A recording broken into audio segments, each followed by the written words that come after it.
दोस्तों, अगर मैं कहूं कि भारत इस वक्त दुनिया की तीसरी सबसे बड़ी अर्थव्यवस्था बन चुका है, तो क्या आप यकीन करेंगे? शायद नहीं। आप कहेंगे ये तो मजाक है, लेकिन रुकिए, जो बात मैं बताने जा रहा हूं वो कोरा दावा नहीं, एक ऐसा सच है जिसे सालों से छिपाया गया है।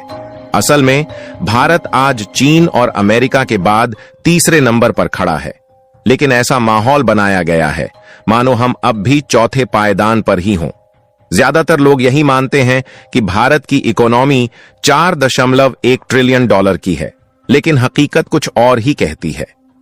हाल ही में नीति आयोग ने एक खुलासा किया है जिसने सबको चौंका दिया। उन्होंने बताया कि भारत की अर्थव्यवस्था को जानबूझकर कम करके दिखाया जाता है, लेकिन जब हम इसे पीपीपी यानी परचेजिंग पावर पैरिटी से आंकते हैं तो भारत की असली इकोनॉमी करीब 15 ट्रिलियन डॉलर की नजर आती है, जो अमेरिका की इकोनॉमी के आधे से भी ज्यादा है। तो फिर सवाल उठता है, अगर भारत इतना आगे है तो फिर हमें पीछे क्यों दिखाया जा रहा है? क्या कोई चाहता है कि भारत उभर न पाए, या फिर इसके पीछे है कोई बड़ा खेल? सच्चाई क्या है, जानेंगे इस वीडियो में। लेकिन उससे पहले वीडियो को लाइक करें और चैनल को सब्सक्राइब जरूर करें। दरअसल किसी भी चीज को देखने के दो नजरिए होते हैं, और जब बात एक देश की इकोनॉमी की हो तो फर्क सिर्फ सोच का नहीं, हकीकत बदलने वाला होता है। हैरानी की बात यह है कि एक ऐसा नजरिया भी है जिससे भारत की अर्थव्यवस्था सीधे दुनिया की तीसरी सबसे बड़ी इकोनॉमी बन जाती है, लेकिन अफसोस इस नजरिए को हर बार दबा दिया जाता है, और वो भी उन ताकतों के इशारे पर जो पुराने पैमानों के जरिए खुद को शीर्ष पर बनाए रखना चाहते हैं। अब सोच बदल रही है और नीति आयोग इस बदलाव को दिशा देने में जुट गया है, ताकि भारत को उसकी असली आर्थिक पहचान मिल सके। मगर आज भी जब आप गूगल पर खोजेंगे तो वही पुरानी तस्वीर सामने आएगी, भारत चौथे नंबर पर। यहीं से शुरू होती है वो कहानी जो सिर्फ आंकड़ों की नहीं बल्कि छुपाई गई सच्चाई की है। ये कहानी है नॉमिनल जीडीपी और पीपीपी जीडीपी की, और भारत की उस गुप्त ताकत की जिसे अब दुनिया अनदेखा नहीं कर पा रही। दरअसल जीडीपी यानी ग्रॉस डोमेस्टिक प्रोडक्ट सिर्फ एक आंकड़ा नहीं, बल्कि किसी देश की आर्थिक सेहत का आईना होती है। इसका मतलब होता है कि उस देश की सरहदों के भीतर एक साल में जितनी चीजें और सेवाएं पैदा हुईं, उनका कुल मूल्य कितना रहा।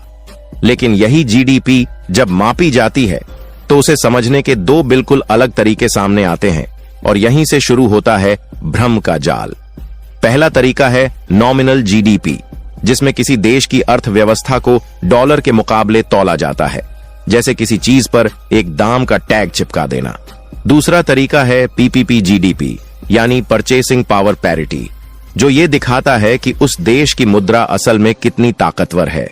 जरा सोचिए, आपके पास 500 रुपए हैं। दिल्ली में इससे 2 लोगों का पेट भर सकता है, लेकिन अमेरिका में वही 500 रुपये यानी $6 में शायद एक कॉफी ही मिले। यानी पीपीपी असल ताकत दिखाता है आपके पैसों की, आपकी जमीन की। और जब इसी नजरिए से भारत की इकोनॉमी को देखा जाता है तो नजारा ही बदल जाता है। नॉमिनल जीडीपी के आधार पर अमेरिका 30.5 ट्रिलियन डॉलर के साथ पहले नंबर पर है।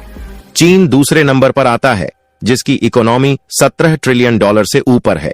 इसके बाद जर्मनी आता है, जिसकी जीडीपी 4.7 ट्रिलियन डॉलर की है। इसी आधार पर भारत 4.18 ट्रिलियन डॉलर के साथ दुनिया की चौथी सबसे बड़ी इकोनॉमी माना जाता है। लेकिन अब आते हैं पीपीपी यानी असल ताकत पर। यहां चीन की इकोनॉमी 39 ट्रिलियन डॉलर की मानी जाती है, अमेरिका की 30 ट्रिलियन, और भारत की पीपीपी जीडीपी 17 ट्रिलियन डॉलर से भी ज्यादा आंकी गई है।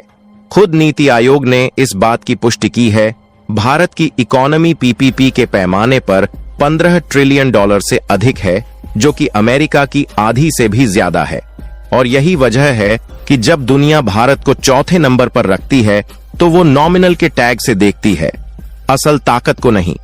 जबकि जापान और जर्मनी जैसे देश जो भारत से आगे दिखने की होड़ में रहते हैं, पीपीपी की सच्चाई के सामने कहीं पीछे छूटते नजर आते हैं।